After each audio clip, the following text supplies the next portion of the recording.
How's it going and welcome to the video. If you're like me while playing tabletop RPGs, you like having access to a lot of dice and a dice tower. Well, I came up with a solution for both. A reasonably compact storage solution that organizes all of my dice with a dice tower built into it. And today, I'm going to show you how I did it. Here are the supplies you're going to need. A plastic organizer that is at least 1.5 inches deep, has removable dividers, a removable lid, and a perfectly flat bottom. Some containers have little indents from the way that they're molded. That is not going to work for this build, so make sure it has a flat bottom like this. And the lid being removable is actually much more important than you would think. I actually have a first revision of this kind of a build that doesn't have a removable lid, and it is infuriating. So trust me, you want the lid to be able to come off. As long as the case you're using matches those specifications, it should work perfectly fine. But if you don't want to go searching, I found this thing on Amazon for about $10, and it's perfect for this project. I will leave a link to that in the video description. You're also going to need foam core, which you can get from the Dollar Tree. Cardboard could probably work for this, but foam core is ideal. A hot glue gun, a ruler, a utility knife, and pliers. And optionally, you can print out patterns to glue onto the tower and the tray to make it look a little bit nicer. Okay, step one is figure out where the dice tower should go and how big it should be. I did this by simply putting my dice and minis in the case to determine how much room I wanted. Next, you have to remove the permanent plastic divider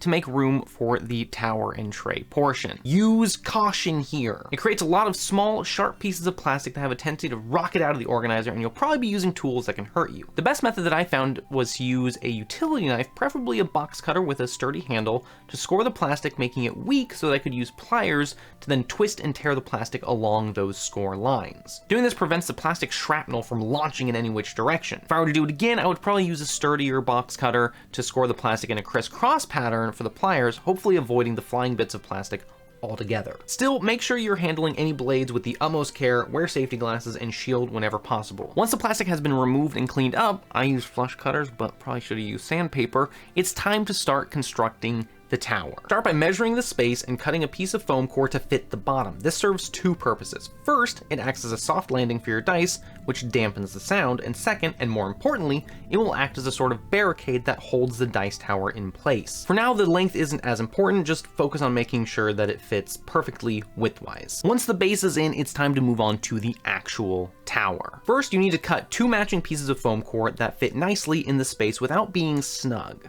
Then measure the remaining space and cut strips of foam core according to that measurement. These strips will be sandwiched between the main pieces of foam core and will make up the sides of the tower as well as the tumbling platforms inside the tower. Once you've decided the placement for all the inner pieces, it's time to glue them in with a hot glue gun. If you're in the market for a hot glue gun, I personally recommend the SureBonder one. It works wonderfully and can be had for about $18. So I'll leave a link in the video description for anyone interested. Now, don't be afraid to go super generous with the hot glue here. It provides the structural integrity to the tower, which is especially important if you're using metal dice. But don't be worried, because I've been using these foam dice towers for a while now and they hold up just fine. Partially because I use a lot of hot glue. Don't be shy. Don't be shy. And for the final mandatory step, you're going to use the tower to determine how long the base needs to be, cut it down to length, and glue it in place. Now for the optional decorating portion. If you want to stop here and just have the foam core visible, that's totally fine. My first revision, that's how it's been the whole time. I never decorated it.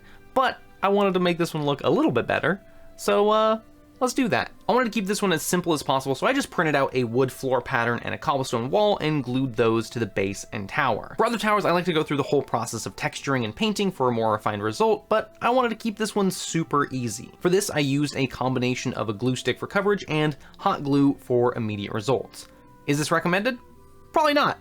I hurt my fingers a lot on the hot glue, but life is short and I'm impatient. In hindsight, I wish I had applied the wood pattern to the foam core before gluing it in the case, so learn from my mistake there. And voila, you're done. You got yourself a super functional dice and mini storage solution with a dice tower built into it. I think it is a reasonable size. You can put it into a backpack, and yeah, this is probably gonna be my go-to solution going forward. Now let's take a look and get my final thoughts on it, okay? So let's open it up. First off, here's why you want that removable lid, okay? Because if it wasn't removable, suddenly you have this big lid flopping all over the place that gets in the way. Trust me, I've dealt with this with my first revision of this solution. Being able to take the lid off, you can just pop it off and put it directly underneath, and you don't have to worry about that. It doesn't get in the way.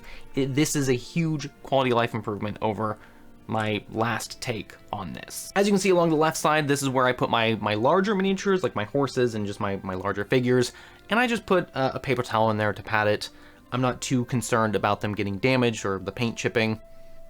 If it happens, it happens, but I don't think that it will. I don't think it will, and they can fit in there nicely. On the right side, I actually have one of these little cases, which came with the case. The case came with 2 of them. I took one out because the larger miniatures can't fit in here. And on the other side, I got some of my smaller miniatures, some little player token things, and a coin and inspiration medallion. Whatever I want to put in here, I can do. If I want to take this out eventually, have more space, I can do that. And then for the dice, this is how I decided to organize it. I have my D10s over here, like my double-digit D10s and my single digits, so I can do percentile and whatnot. My D4s, D8s, and D12s on the bottom sort of area here. And then on the right, I have my D6s and my D20s.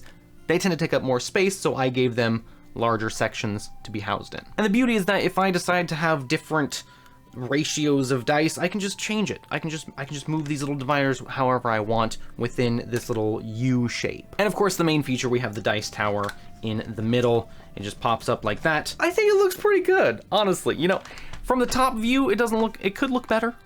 It could look better. I understand that. But you know what? It looks fine. It looks fine, and this whole thing, the whole process took like an hour and a half. 40 minutes of that, maybe more, was just removing that plastic in the middle. I like it. I think it looks great. I think it's gonna be super functional, but we haven't done something yet. This is very important. We gotta do the official inaugural roll, okay? Let's do, you know what? Let's go for this pink die. Here we go. All right. Well, it's a 9. It could be better. It's kind of middle of the road roll. My last ones were better than that. But you know what? That's okay. That's probably for my somewhat shoddy workmanship on applying the wood to the base. That, you know what? That's deserved. All right, that's gonna be it for me. Thank you all so much for watching. I hope you enjoyed. Links to everything will be in the video description. Some of those are affiliate links, so if you decide to make any purchases based off this video, I encourage you to use those. It doesn't cost anything extra, and it helps support what I do here, which I greatly appreciate. Like, comment, subscribe, join my Discord server, do all that fun stuff, and I'll see you all in the next video. Bye-bye.